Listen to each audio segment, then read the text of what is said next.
This is a custom project check-in for the work so far in progress on a set of boards for World War I diorama. The boards are 24 inches long, and each board is 18 inches or so, 18 inches wide. And so it has a total width of 36 inches and a total length of 4 feet. The board description that was requested was to have it have a cratered surface with some trees and some perhaps mud, and I was left with some artistic creativity on the set.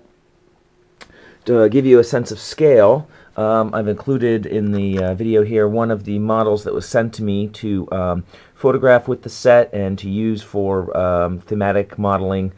This is a World War I trooper, although I'm not sure of the model line from it. I meant to ask again, as the base says GW, but I don't recognize this as a GW figure. It's a pretty interesting model, though. It's got a great paint job on it. In any case, so what I did is I decided to put in small craters that would represent the kinds of mortar rounds that might be used against infantry. I didn't want to go too large because I thought it might look more like anti-vehicle or, you know, maybe an unrealistic shelling, so I thought I'd keep it small to make it look like the kind of warfare that close combat infantry troops might be having in trench warfare in World War I. I darkened the areas around to give them a little bit of a blast radius effect. I have quite a few of those scattered throughout the field.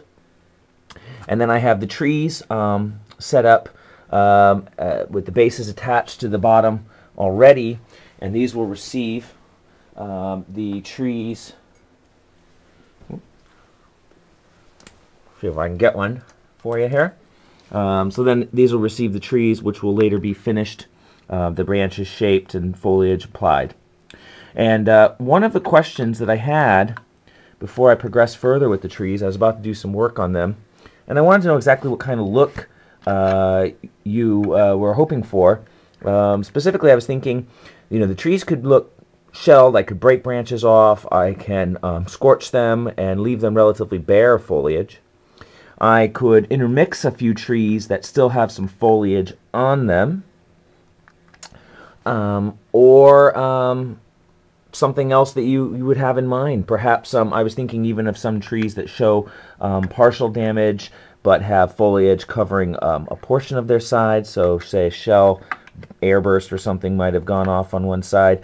I also thought that it might just look more natural to have the trees have most of their foliage, as they wouldn't normally be hit by shells or take a significant amount of damage. Taking a look at some of the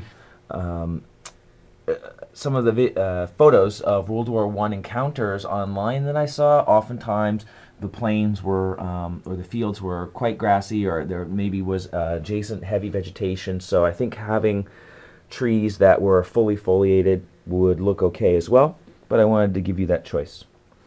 I also did a little experiment with adding some mud prior to adding the flock, and it didn't really come out quite right, so I decided to flock over it. There's some touch-ups that I need to do. And then I'm going to go back in with another technique for the mud that I think is going to look much, much better. And it will soak into the flock and give some areas that will look a little more trampled. So that's yet to be done. This flock needs to be sealed. There'll probably be a slight highlight scattered throughout it.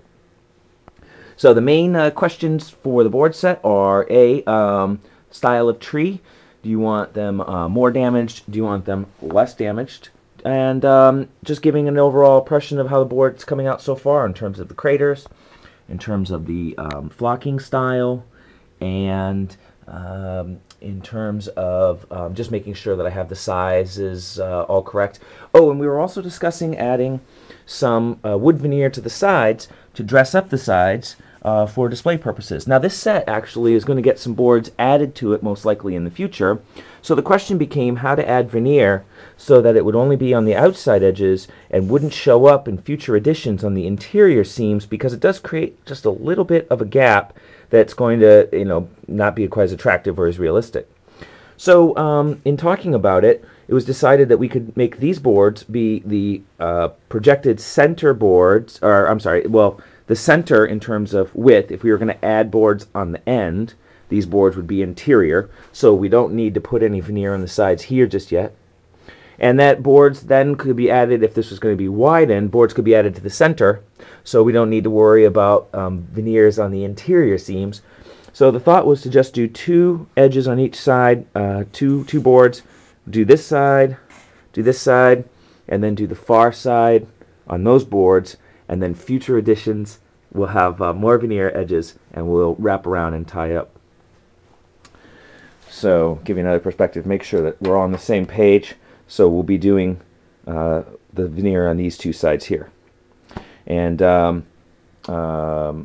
have a couple colors, but I think something with a nice maybe cherry finish, a little red, looks really nice. Perhaps but I think actually, you know, looking at this, because of the grays and the browns, probably a walnut finish might be a little bit nicer, as that takes in a little bit more of that dark tone and matches the boards a bit better.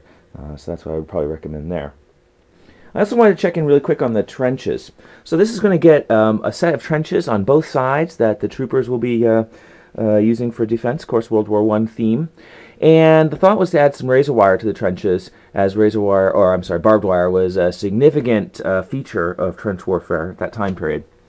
Now, taking a look, what I decided, I did some research online, and instead of doing the coils that are so predominant in future warfare for barbed wire, it looked as though they had actually created a lot of crisscrossing and straight lines, and it's sort of just a mishmash of wire that was a crazy looking mess for troops to cross. So I thought to try to emulate that, I would use some upright posts, and then by taking 2 strands, see if hopefully you can see these in this lighting, doing a light loop around each post, and then stringing it over, and then doing another light loop, and then stringing it over. So you get these kinds of twisted curls. See if you can see that a little bit better backdrop there. You get these twisted curls, you get these crazy crisscrosses, and it looks a little bit disheveled, and it, from a model's eye view, it really produces, oh boy, it's really hard to see. There we go. Let's see if that helps a little bit. It produces this kind of mishmash look that I think is a little bit more evocative of World War I. If you don't like that, we can always do the spirals. The spirals will fit very easily on these posts, work quite well. And if neither of those are suitable options, then we can look at other ways of fixing the wire. One of the things I want to do, though, is be able to have the wire be able to be removable from the posts easily, so that you can rearrange the trench pieces. And of course, for shipping, I can't have the wire on it, so you're going to have to assemble the wire yourself. So I'm trying to think of some schemes that are going to be fairly straightforward for you as a user to deal with when they get to you. So just to check in on that wire setup, see if that looks okay. And once I get some info back on these questions, we'll move this set forward, and we're starting to get pretty close to being done.